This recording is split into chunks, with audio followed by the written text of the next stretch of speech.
Iran has announced that it made arrests in connection with the poisoning of schoolgirls. The country's deputy interior minister said that arrests have been made in 5 provinces and relevant agencies are investigating. This comes a day after Iran's supreme leader, Ayatollah Ali Khamenei, called the poisonings an unforgivable crime. He also called for perpetrators to be tracked down without mercy.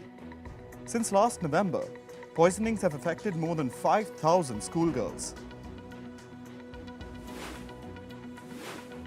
Russia's defense minister has said that the takeover of the Ukrainian city of Bakhmut would allow Moscow's forces to mount further offensive operations. He also said that the West is increasing weapon delivery to Ukraine and vowed that the course of events on the battlefield will not be changed. Russian forces are inching closer to taking over Bakhmut. If they succeed, this will be their first significant territorial advancement since last summer.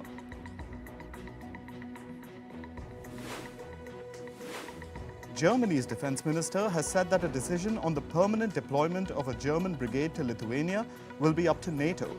Since 2017, Germany has led an international battalion with around 1,500 troops in Lithuania. This was to deter Russia from attacking. Berlin also has a brigade of some 3,000 to 5,000 troops on standby in Germany. They can be deployed to Lithuania within 10 days if needed.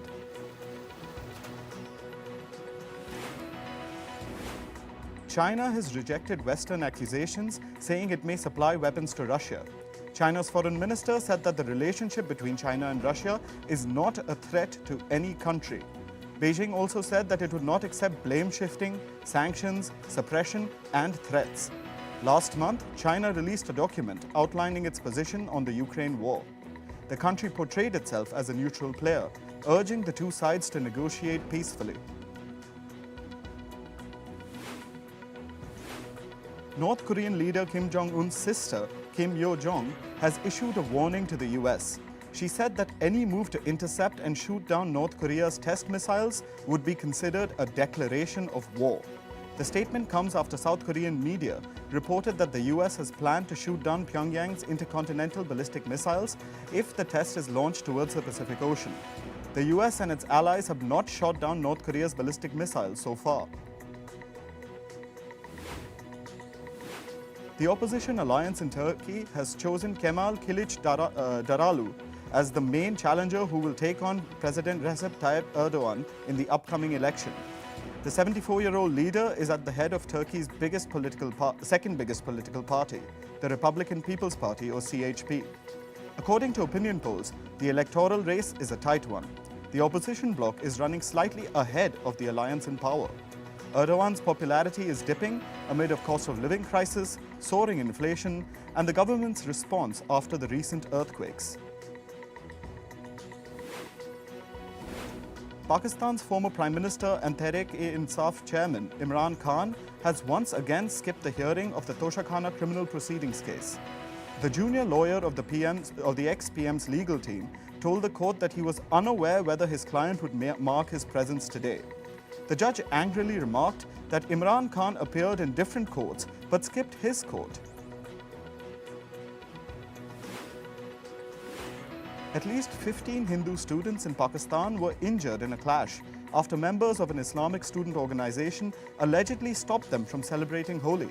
The incident took place at the Law College of Punjab University in Lahore. Students had reportedly taken prior permission from the university to celebrate Holi. However, a university spokesperson claims that students were not given permission to celebrate outdoors in the lawn of the campus. Sri Lanka has said it expects final approval from the International Monetary Fund for a $2.9 billion deal in the 3rd or 4th week of this month. President Ranil Wickremesinghe has said that new support from China means all funding requirements have been met. He told the parliament that there are signs that the economy is improving. However, there is still insufficient foreign currency for all imports.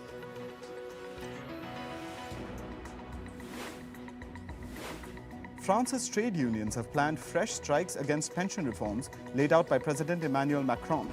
Unions have vowed to bring the country to a standstill. The pension reform includes raising the retirement age from 62 to 64 years, a move which has been considered controversial. The cabinet argues that reforms are essential to prevent the pension system from falling into deficit in the coming years. The move was at the center of Macron's re-election campaign last year. At least 2 people have been killed and around 9 others have been injured in a stampede at a concert in the US state of New York. The police had said that shots were reportedly heard, which caused the crowd to panic. However, there is no evidence of anyone being shot or stabbed at the scene. Over a year ago, 10 people had been killed in a stampede at a Travis Scott concert. At least 15 people have been killed in a landslide in Indonesia. More than 40 people have gone missing. Landslide struck after 6 days of torrential rains. According to a disaster agency spokesperson, the landslide was estimated to have been 100 to 200 meters long. The military will be deployed to help in rescue efforts.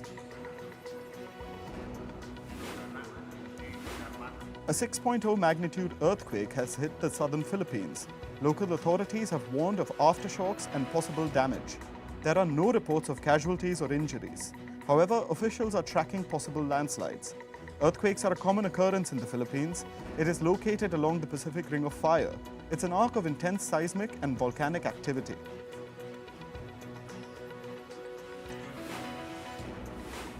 Volunteers continue their efforts to clean up after oil spilled and washed up on the shores of Mindoro Island in the Philippines. People say that the oil is really thick and the smell is strong. Many workers are feeling unwell because of the stench. MT Princess Empress, which was carrying about 800,000 liters of industrial fuel oil, sank after facing engine trouble. About 36,000 hectares of coral reef, mangroves, and seagrass are potentially in danger. Australian authorities have warned of the rising risk of bushfires in the country's east. This comes as a severe heat wave increases temperatures in several regions, including Sydney. 33 fires are burning across New South Wales, which is Australia's most populous state. 2 bushfires have been downgraded from an emergency level. However, officials fear they might flare up again. Hot and dry conditions, along with gusty winds, are likely to elevate the danger of fires. A new Lancet study has found that less than 1% of the Earth has safe levels of air pollution. More than 99% of the global land area is exposed to PM 2.5. These are tiny particles in the air that researchers say are linked to lung cancer and heart diseases. Air quality is particularly worrisome in regions of southern and eastern Asia.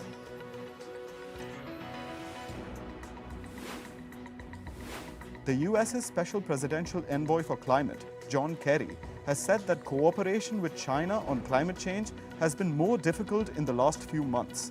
He added that President Biden and President Xi agreed that climate change is not a bilateral or an ideological issue, but a global issue. He also called for the oil and gas industry to collaborate with the government's ambitions on clean energy, urging them to re-evaluate their businesses. Japan destroyed a new rocket it launched into space on Tuesday. This comes after the rocket's second stage engine failed to ignite. This was the Japan Aerospace Exploration Agency's H-3 rocket. It was carrying a disaster management land observation satellite.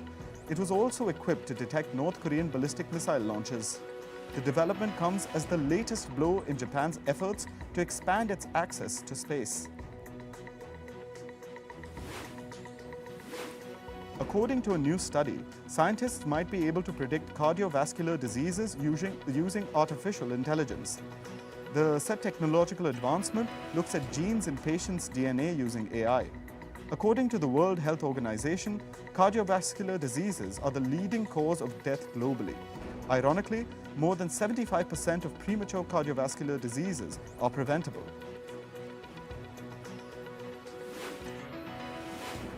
Researchers at the University of Cambridge have created a new form of ice they're calling the medium-density amorphous ice. This form of ice is thought to only exist on distant moons. The discovery could change everything we thought we knew about ice and water. Meta, the owner of Facebook and Instagram, is planning a fresh round of layoffs. The IT giant is gearing up to cut thousands of employees as soon as this week. Meta had reduced its workforce by 13% in November 2022 in a bid to become more efficient an organization. In its earlier round of cuts, Meta slashed 11,000 workers as part of its first ever major layoff.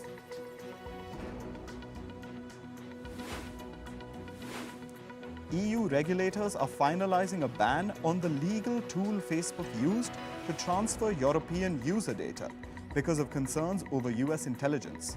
Facebook owner Meta has warned a stoppage could force it to suspend Facebook services in Europe. The company has declined to comment on the possible timing of the regulator's decision or the new pact's entry into force. WhatsApp has now agreed to explain changes to EU users' contracts and how these could affect their rights.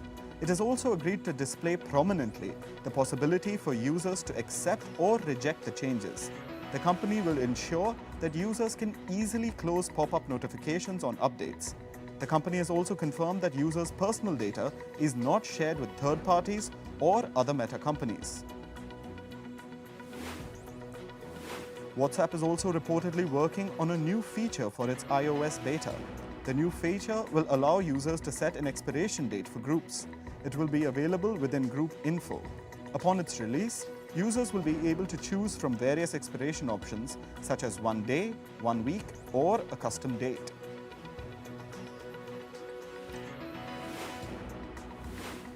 Twitter's website was inaccessible for many users on Monday. Some users reported issues seeing photos and clicking through links in the app. The development marks one of the most wide-ranging Twitter service disruptions to date under new owner Elon Musk. Some parts of Twitter may not be working as expected right now, the company said in a tweet. Apple's biggest supplier, Foxconn, has said that its revenue fell by 11.65% in January compared to the same period in 2022. According to the company, the shortfall in demand is due to weaker demand for electronics. Additionally, Foxconn's operation at the world's biggest iPhone factory in Zhengzhou are recovering from COVID disruptions. Specifications of Vivo's latest offering, the XFlip, have been leaked well before its launch. Leaks suggest that the Vivo XFlip will have a 6.8-inch OLED display that offers a full HD plus resolution and 120Hz refresh rate. It will be a foldable display with a center punch hole. The phone will also have a square-shaped secondary display on the back. However, the XFlip's exact size has not been revealed. Tesla has cut prices on its two most expensive electric vehicles, the Model S and Model X in the United States. The cut comes days after its chief executive, Elon Musk, said recent price cuts on other models had stoked demand. The price cuts, Tesla's fifth adjustment since the start of the year, ranged from 4% on the performance version of the Model S to 9% on the more expensive Model X. UEFA will refund Liverpool fans who attended last year's Champions League final in Paris. Europe's football governing body has issued a statement after an independent report. The report says that UEFA was responsible for the chaos outside the stadium. The final was delayed by 36 minutes after thousands of Liverpool supporters were unable to get into the Stade de France for the match on May 28, 2022. Neymar was stretchered off during PSG's League One clash with Lille on February 19th. The club initially announced that he hadn't sustained a fracture, leading to optimism that a return wouldn't be too far away. However, PSG has revealed that doctors have recommended surgery to repair ligaments in the ankle. This development rules Neymar out for an extended period of time.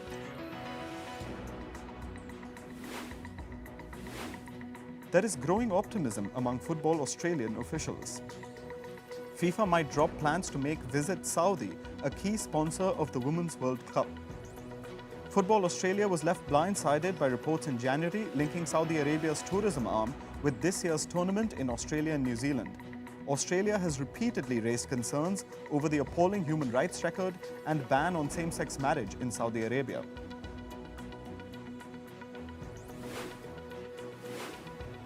EA has said that the National Women's Soccer League players and clubs will be added to EA Sports FIFA game for the first time ahead of the start of the new season. The NWSL will join the Women's Super League and Division 1 Feminine, as well as women's national teams in FIFA 23.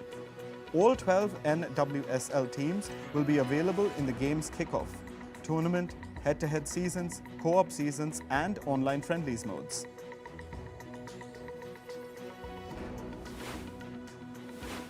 Lewis Hamilton has doubled down on Mercedes' verdict that their car is unacceptably uncompetitive.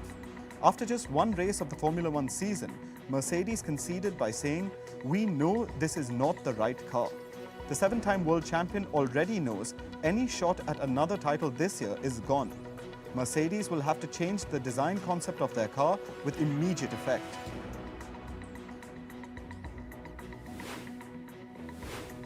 England failed to seal a series clean sweep after losing to Bangladesh in the final one-day international. However, captain Joss Buttler said that the match offered him a chance to experiment with players. England won the first match by 3 wickets and the second game by 132 runs. World champions England will defend their title at the 50 Overs World Cup in India in October and November. Australia captain Pat Cummins has ruled himself out of the 4th and final test against India in Ahmedabad. He will remain in Sydney to be around his seriously ill mother. The Australian skipper returned home after Australia's second test defeat in Delhi to be close to his family. His mother Maria has been placed in palliative care. Mumbai Indians women's team have stamped their class early in the ongoing Women's Premier League 2023. The Harmanpreet Kaur-led side have posted their second successive win.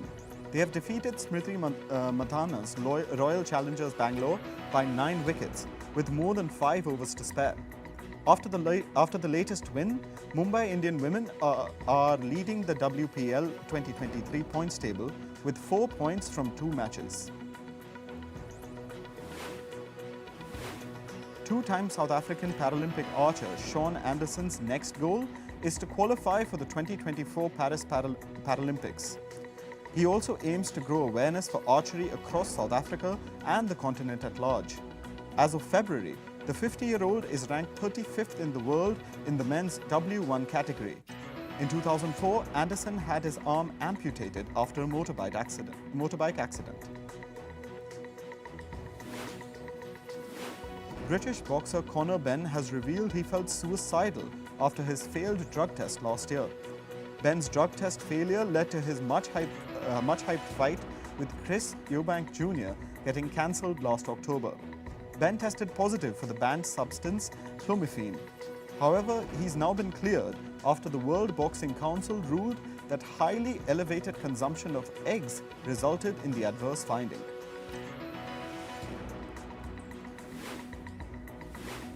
Publishing house Scholastic is re-releasing children's horror fiction books Goosebumps. The books will come with updates. Author R.L. Stine has made over 100 changes to the original texts, replacing words like crazy and nutcase. References to mental health, weight, and ethnicity have also been removed. The news comes amid criticism of the rising censorship in publishing. The criticism has been backed by UK Prime Minister Rishi Sunak and author Salman Rushdie. Actor Bruce Willis's wife, Emma Hemming Willis, has asked photographers for space.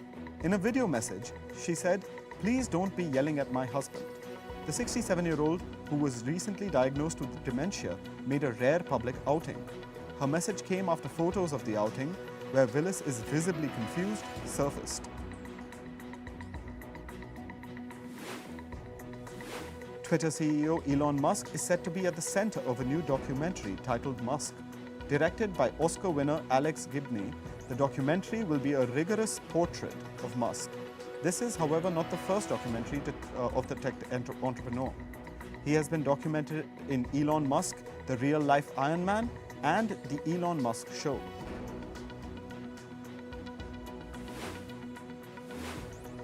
Keanu Reeves will reprise his role as John Constantine in the much-awaited sequel to 2005's Constantine. Confirming the news, a Warner Brothers spokesperson said that it has not been scrapped. The sequel will be directed by Francis Lawrence, who also helmed the first movie.